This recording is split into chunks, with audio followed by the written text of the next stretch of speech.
Okay, now I'm gonna switch up the box for a bit and play a little bit of Final Fantasy Tactics. I haven't really played this game much since high school. I got it whenever I was about in the 8th grade, so that I would tell you it's about 1998.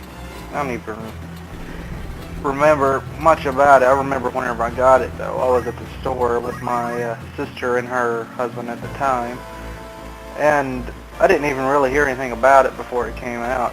But I think it was Final Fantasy, and it was the first Final Fantasy game I'd seen since really 7 came out, so I got it. I bought 7. Whenever I had bought 7, I had pre-ordered it, so I got the t-shirt still that came with the original Final Fantasy 7. Got the working disc and all that good shit. But right now, I was just wanting to play Tactics for a bit because I seen it was for the PS3 where you could go and order it, and I don't really have a working PlayStation at the moment. I loved it for the Game Sharks, but I can play this. I went ahead and got this theme for this because everybody's seen the themes on this if you're watching. Mainly I'm just doing it for the battles because there was a couple of tricks I haven't seen on here yet that I know about. For one, is that Zodiac can be taught to every party member. Not many people know about that. But if the PS3 version is anything like the PS version, the original, you can actually teach it to everybody. But there's a trick to it, and I'll show that later in the video. So everything I do right now will be going toward teaching Zodiac.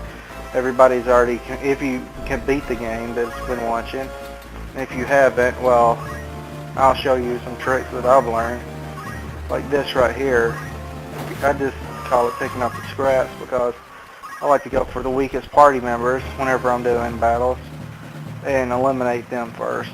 It's part of my tactics, and like that I would have went for the cleric if I was controlling anybody, but everybody seems to have potions here anyway, so I guess it doesn't matter. But the not the cleric, the chemist or whatever right now is probably the weakest one.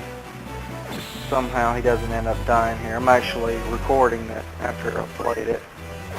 You've noticed is that I kept Ramza as his original name, but I changed him from being born on January 1st to being born on June 11th. And that's solely for the fact that that gives you the Gemini alignment.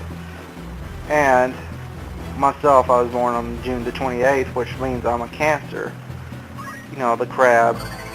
And the thing is that I don't really like naming the lead characters after myself, but I plan on recruiting a squire in this playthrough and naming him and, you know, all the good stuff after me. But if you're a Gemini, that means you're the same alliance as Elmdor later in the game. And I'm assuming everybody's playing this, so that way I'll go ahead and use spoilers. But Gemini is also the sign of Elmdor, and later in the game he has some unique items you can steal.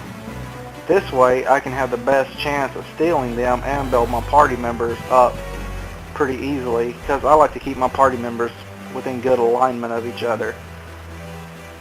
And whenever your lead character is a Gemini, then everybody else is getting good alignment with Gemini. That gives you a better chance of stealing from Elmdor later in the game. It's personal preference though, you can still get it either way, it's just a little bit easier. And here it goes.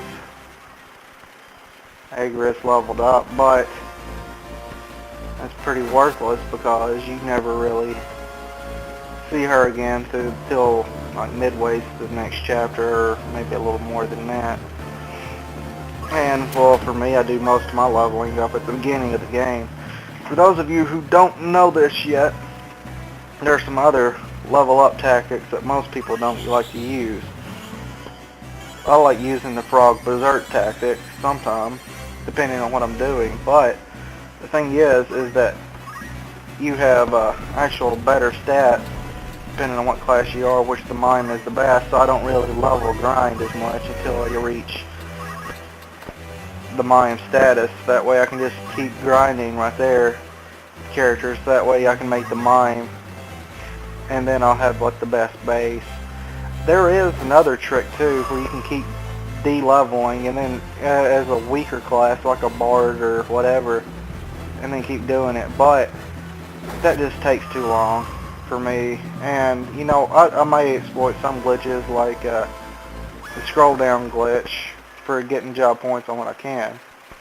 I won't here it comes, getting near the end of the video. So in my next video I'll probably play through the first battle, well, the first official battle where you're in control of all the team's members, and then after that I'll probably shit can all those people and recruit my own people, and I do that for alignment's sake. And here it comes, and I'll delete it. It's going to ride off with the Chocobo.